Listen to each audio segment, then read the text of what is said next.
السلام عليكم ورحمة الله تعالى وبركاته نحمده ونصلي على رسوله الكريم أما بعد فأعوذ بالله من الشيطان الرجيم بسم الله الرحمن الرحيم ফিতরাত শব্দটা আজকে প্রথম শুনলেন এরকম কেউ আছেন নাকি এখানে নাকি আগেও শুনছেন ফিতরাত বা ফিতরাতুল্লাহ শব্দটা কি শুনেছেন আপনারা অনেকেই শুনেছেন ফিতরাত মানে হচ্ছে স্বভাব দিয়ে আল্লাহ তাআলা মানুষকে তৈরি করেছেন এটাকে বলে ফিতরাত এই ফিতরাতের গুরুত্ব কি ফিতরাত সংরক্ষণের যে গুরুত্ব এবং এই আল্লাহর দেয়া ফিতরাতকে ধ্বংসের যে নানা শয়তানি এজেন্ডা গোটা বিশ্বব্যাপী এখন হাতছানি দিচ্ছে এটা নিয়ে আলোচনা করব এবং এগুলো থেকে বাঁচার উপায় কি এগুলো আলোকপাত করব ইনশাআল্লাহ বিইذنিল্লাহ।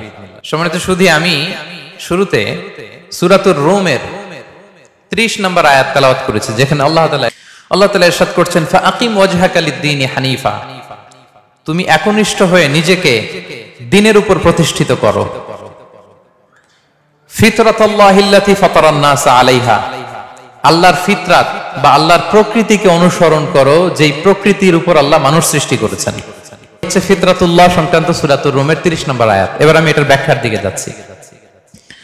তো এই আয়াতে আল্লাহ তাআলা বললেন আমরা যেন আল্লাহর ফিতরাতের অনুসরণ করি, আল্লাহ যে প্রকৃতিতে মানুষ সৃষ্টি করেছেন এর অনুসরণ যেন করি এবং আল্লাহর সৃষ্টির মধ্যে যেন কোনো বিকৃতি আমরা না করি, আকৃতির যেন কোনো বিকৃতি না করি, কোনো পরিবর্তন না করি, কোনো পরিবর্ধন না করি। অর্ডারটা কার? সবাই আওয়াজ করে বলবেন আদেশটা কার? আল্লাহ। আওয়াজ করে বলুন ফিতরাত মানে কি? ইসলাম। পৃথিবীর প্রতিটা মানুষ ফিতরাতের উপর জন্মায়, মানে ইসলামের উপর জন্মায়। কিসের উপর জন্মায়?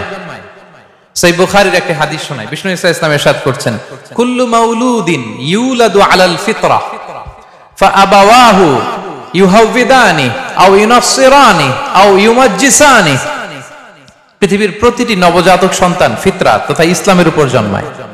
পরবর্তীতে তাদের ওই সন্তানের বাবা মা তাকে হয় ইহুদি বানায়, নয় নাসারা বানায়, নয় অগ্নি উপাসক বানায়, কিন্তু সে জন্মগ্রহণ করেছে কিসের উপর? ফিতরাতের উপর, ইসলামের উপর। আজকের দিনে ভারতের কোন হিন্দু ফ্যামিলিতে যে ছেলেটা জন্মগ্রহণ করেছে সে মুসলিম হয়ে জন্মেছে, ঠিক কিনা? বাবা মা তাকে হিন্দু বানায়, কিন্তু জন্মেছে কিসের উপর? ফিতরাতের উপর, অর্থাৎ ইসলামের উপর। তাহলে এই পৃথিবীতে আসার আগে আমরা ছিলাম আলামুল আরওয়াহে, রুহের জগতে। রুহের জগতের কিছু আমরা মনে করতে পারি না, কিন্তু সেই জগতে আমরা ছিলাম। তো রুহের জগতের এরকম একটা বিশাল কনফারেন্স হয়েছিল। ওই কনফারেন্সের হল রুমে আমরা আল্লাহর কাছে একটা কমিটমেন্ট করেছিলাম, বিশাল কনফারেন্স হল।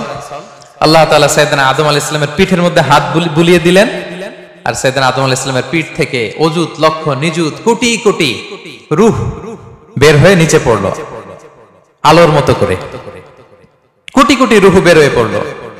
তো ওই রূহগুলোর মধ্যে আমাদের রূহ ছিল, আমরাও ছিলাম। তো সেখানে আল্লাহ তাআলা আমাদের একটা কভেনেন্ট নিয়েছেন, একটা এগ্রিমেন্ট, একটা স্বীকৃতি। সেটা কি?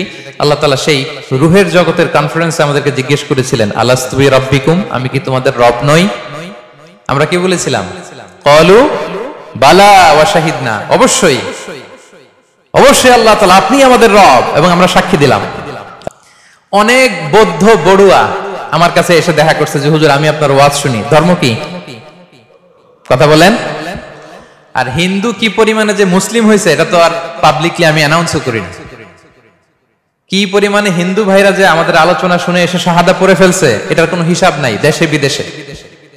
এর কারণ ইসলামকে তার বড্ড চেনা চেনা লাগে, ইসলামের বিধানগুলো তার বড্ড আপন লাগে। ওই যে রূহের জগতে আমরা ইসলামের সাথে পরিচিত হয়ে এসেছিলাম। আল্লাহু আকবার।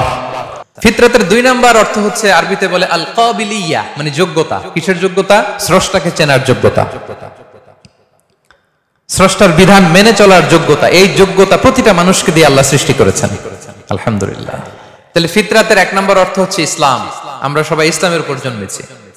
ফিতরাতের 2 নম্বর অর্থ হচ্ছে আল কাবিলিয়া বা যোগ্যতা, স্রষ্টাকে চেনার যোগ্যতা। প্রতিটি মানুষের মধ্যে আল্লাহ তাআলা এই যোগ্যতা দিয়েছেন।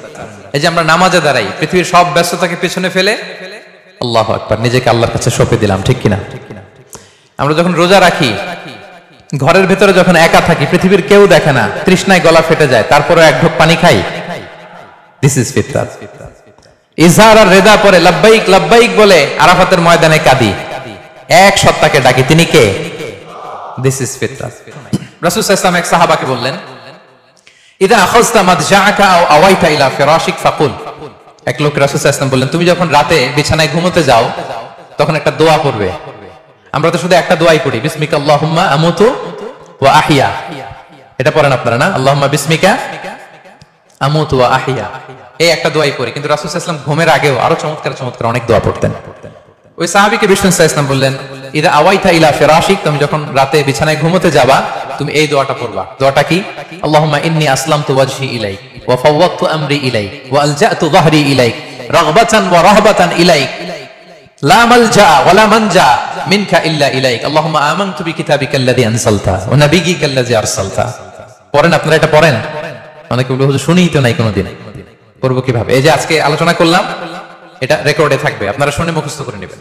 রাসূল সাল্লাল্লাহু আলাইহি ওয়াসাল্লাম বলেছেন যখন ঘুমোতে যাবা এই দোয়াটা পড়বা। দোয়াটা দেখেন কত চমৎকার, কিভাবে নিজেকে আল্লাহর কাছে সমর্পণ করবেন, সঁপে দিবেন। দেখেন রাসূল বলেন তুমি এটা পড়বা, আল্লাহুম্মা ইন্নী আসলামতু ওয়াজহি ইলাইক, আল্লাহ আমি আমার সত্তাকে আপনার দিকে সমর্পিত করলাম। ওয়া ফাওয়াদতু আমরি ইলাইক, আল্লাহ আমি আমার সব কাজকে আপনার কাছে সুপর্দ করলাম। ওয়া আলজাতু যাহরি ইলাইক, আল্লাহ আমার পিঠকে আমি আপনার কাছে আশ্রয় রাখলাম। সুবহানাল্লাহ পড়বেন না? আমরা যখন ঘুমাই আমাদের পিঠটা বিছানার মধ্যে লাগাই না? আল্লাহ আমার সত্তাকে আপনার কাছে আমি সমর্পিত করলাম, আল্লাহ আমার সব কাজকে আপনার কাছে আমি সঁপে দিলাম, আল্লাহ আমার পিঠটাকে আপনার কাছে আমি আমানত রাখলাম। লা মালজা ওয়া লা মানজা মিনকা ইল্লা ইলাইক, আল্লাহ আপনি ছাড়া আশ্রয় দেওয়ার কেউ নাই, আল্লাহ আপনি ছাড়া আমাদের মুক্তি দেওয়ার কেউ নাই। আল্লাহ আপনি যে রাসূল পাঠিয়েছেন সে রাসূলের প্রতি আমি ঈমান আনলাম।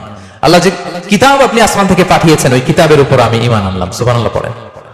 বিষ্ণু সাল্লাল্লাহু আলাইহি ওয়াসাল্লাম বলেন যখন কেউ এই দোয়াটা পড়বে রাত্রিবেলা, ফাইন মিত্তা, ওই মিন লাইলাতিকা, ওই রাতে যদি তুমি মারা যাও, মিত্তা আলাল ফিতরা, তুমি ফিতরাতের উপর মৃত্যুবরণ করবে।